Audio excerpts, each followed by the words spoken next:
Hello बच्चों।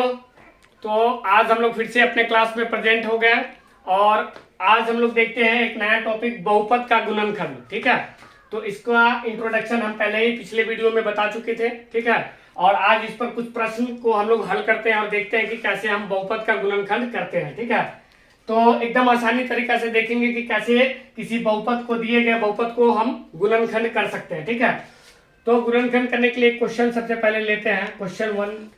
ठीक है, लेते हैं एक्स स्क्वायर माइनस 4। ठीक है, और इसका गुणनखंड आपको निकालना है, का गुणनखंड। ठीक है, गुणनखंड लिखे, का गुणनखंड लिखे। ठीक है, तो इसका गुणनखंड हमको निकालना है और बताना है कि कैसे इसका गुणनखंड निकालेंगे। ठीक है, तो क्वेश्चन लिखेंगे एक्स स्क्वायर माइनस 4, तो एक्स का स्क्वायर, ठीक है, माइनस 4 को लिख सकते हैं 2 का स्क्वायर। क्या लिख सकते हैं? 4 को 2 का स्क्वायर। तो एक फॉर्मूला आपने भी पढ़ा होगा कि ए स्क्वायर माइनस बी स्क्वायर, ठीक है, बराबर होता है ए प्लस बी। क्या होता है? ए प्लस बी इंटू ए माइनस बी। ये फॉर्मूला अलजेब्रा का बहुत ही इंपॉर्टेंट फॉर्मूला है। ठीक है, जो बराबर अलजेब्रिक टर्म में यूज होते रहता। ठीक है, तो एक्स स्क्वायर माइनस 2 का स्क्वायर, ठीक है, तो ये ए स्क्वायर माइनस बी स्क्वायर के फॉर्मूला पर सॉल्व होगा। तो इसको लिख सकते हैं a plus b into A minus B. क्या लिख सकते हैं? A plus b into A minus B, यानी ए माइनस बी यानी एक्स माइनस 2 और एक्स प्लस 2 लिख सकते हैं इसको। तो इस तरह से हम इसका गुणनखंड ज्ञात कर लेंगे एकदम आसानी तरीका से। ठीक है, इसी तरह नेक्स्ट क्वेश्चन को भी देखते हैं कि कैसे हम उसको सॉल्व करेंगे। ठीक है, तो ये एकदम आसानी तरीका से अगर हमारा गुणनखंड पूछा जा रहा है कि भाई गुणनखंड बताइए एक्स स्क्वायर माइनस 4 का, तो इसका गुणनखंड होगा एक्स माइनस 2 और एक्स प्लस 2। ठीक है, सेकेंड क्वेश्चन देखते हैं। सेकेंड क्वेश्चन देखते हैं, क्वेश्चन नंबर 2। क्वेश्चन नंबर 2, ठीक है, तो क्वेश्चन नंबर 2 देखते हैं। लिखा हुआ है कि 18 एक्स स्क्वायर ए स्क्वायर माइनस 32 का गुणनखंड ज्ञात करें। का गुणनखंड, ठीक है, ज्ञात करें। ठीक है, यानी नेक्स्ट क्वेश्चन जो दे रखा है 18 एक्स स्क्वायर ए स्क्वायर माइनस 32 का गुणनखंड निकालना है। तो आप सबसे पहले क्वेश्चन को लिखेंगे 18 एक्स स्क्वायर ए स्क्वायर माइनस 32। ठीक है, तो इसमें से ऐसे प्रश्न में सबसे पहले हम क्या देखेंगे कि 18 और 32 सबसे पहले पूर्ण वर्ग है या नहीं है, यानी इसका स्क्वायर रूट निकल सकता है या नहीं निकल सकता। तो 18 का स्क्वायर रूट नहीं आता है, यानी कि कोई भी ऐसा संख्या नहीं है जिसको स्क्वायर करने पर, वर्ग करने पर 18 आए। फिर 32 भी ऐसा नहीं है जिसको स्क्वायर करने पर 32 आए। तो सबसे पहले तो ये चेक करके देख लेंगे, है ना।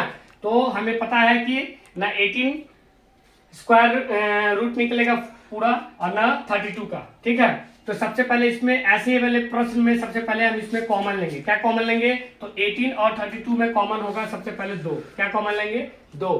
ठीक है, तो 2 अगर कॉमन लेते हैं तो इसमें आ जाएगा 9 एक्स स्क्वायर ए स्क्वायर और इधर आ जाएगा 16। क्या आएगा?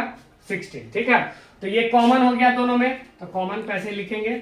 और पहले वाले टर्म को अब जानते हैं कि 9 और 16 दोनों क्या है? पूर्ण वर्ग संख्या है ना, तो इसका वर्गमूल निकल जाएगा। तो अब इसको हम लिख सकते हैं 3xa का स्क्वायर माइनस 16 को लिख सकते हैं 4 का स्क्वायर। ठीक है, तो अगला जो हम अभी तुरंत बताएं फॉर्मूला, एक्स ए स्क्वायर माइनस बी स्क्वायर बराबर क्या होता है? ए प्लस बी। ठीक है, और होता है ए माइनस बी। ठीक है, ए प्लस बी और ए माइनस बी।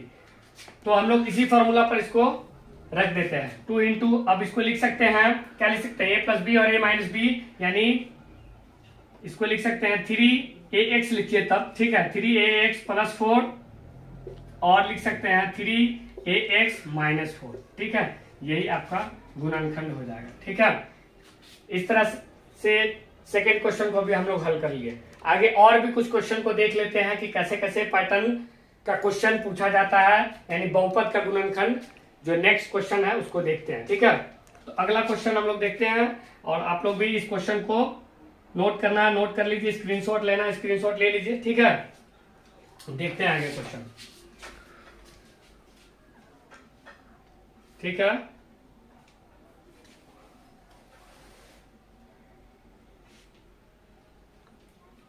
हो गया, चलिए बिठाएं।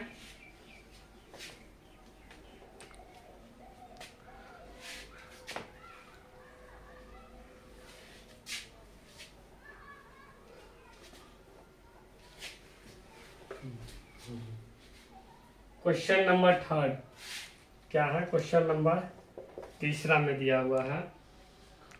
क्वेश्चन नंबर थर्ड में सबसे पहले हम देखेंगे कि क्वेश्चन क्या दिया हुआ है। ठीक है, जैसे एक क्वेश्चन है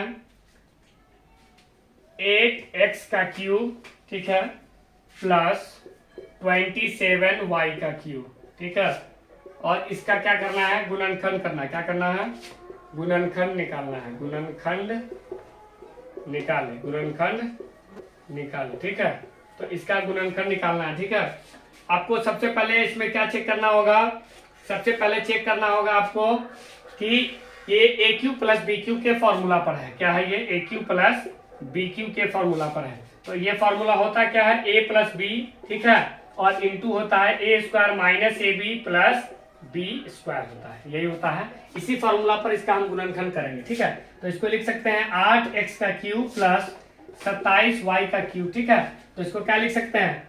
8 का जो है क्यूबिक रूट निकाल सकते हैं, ठीक है। तो 8 का लिख सकते हैं हम क्या? 2x का होल क्यूब प्लस 27 को लिख सकते हैं 3y का होल क्यूब, ठीक है। क्योंकि 3 का अगर क्यूब करते हैं, 3 का क्यूब आता है 27 और 2 का क्यूब करते हैं तो 2 का क्यूब आता है 8, ठीक है। अब ये आ गया 2x का होल क्यूब प्लस 3y का होल क्यूब, यानी ए क्यूब प्लस बी क्यूब के फॉर्मूला पर आ गया। तो इसको हम सॉल्व करके लिख सकते हैं a plus b into a square minus a b plus b square, ठीक है।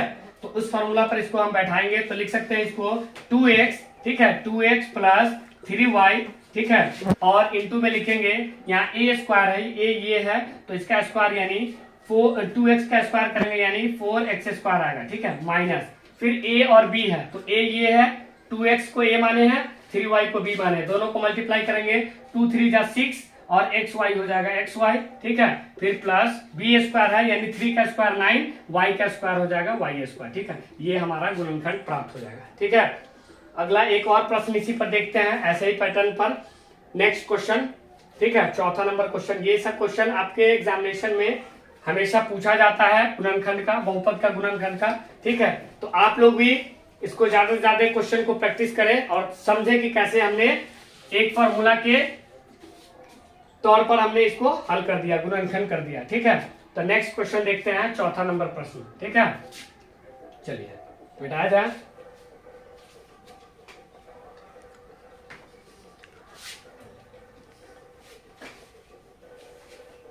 चौथा नंबर क्वेश्चन देखते हैं, ठीक है। चौथा नंबर जो हमारा क्वेश्चन है, फोर्थ क्वेश्चन नंबर है, इसमें है सबसे पहला कि आपको एक प्रश्न दिया हुआ है।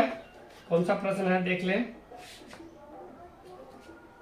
हाँ, सबसे पहले हाँ एक ये क्वेश्चन है 125, ठीक है, 125 x का क्यूब माइनस 8 y का क्यूब का गुणनखंड कीजिए, है ना, का गुणनखंड, ठीक है, का गुणनखंड कीजिए, ठीक है, का गुणनखंड कीजिए।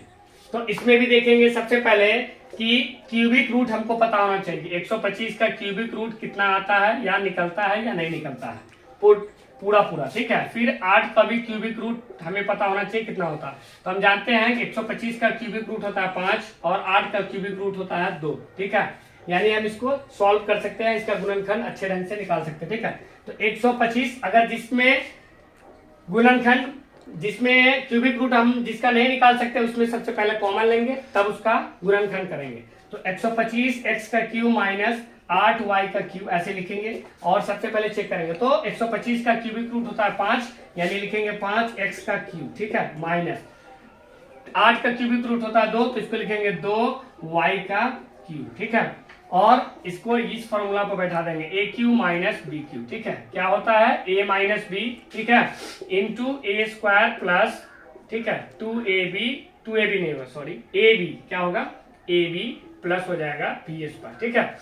क्या होता है? A cube minus b cube बराबर होता है a minus b into a square plus a b plus b square, ठीक है।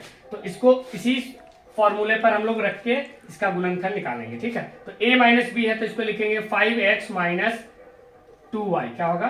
2y, है ना। फिर इंटू में दूसरा ब्रैकेट में हम लोग लिखेंगे a का स्क्वायर यानी 5x का स्क्वायर यानी 5 का स्क्वायर 25, x का स्क्वायर x स्क्वायर, ठीक है, प्लस हो जाएगा ए और बी है तो 5 2 10, ठीक है, एक्स और वाई 10 एक्स वाई आएगा, प्लस हो जाएगा बी ए स्क्वायर है तो 2 वाई का स्क्वायर, 2 का स्क्वायर होगा 4, वाई का स्क्वायर हो जाएगा वाई स्क्वायर, ठीक है। तो इस तरह से हम इस भी सवाल का गुणनखंड कर पाए, जो गुणनखंड हमारा आया 5x माइनस 2y फिर into 25x square plus 10xy plus 4y square, ठीक है। तो इस तरह से हम लोग आज देखे हैं बहुपद का गुणनखंड। तो आप लोग को अगर हमारा वीडियो पसंद आ रहा है तो ज़्यादा से ज़्यादा हमारे वीडियो को लाइक करें, शेयर करें, कमेंट्स करें और हमारे चैनल को सब्सक्राइब करें। Thank you.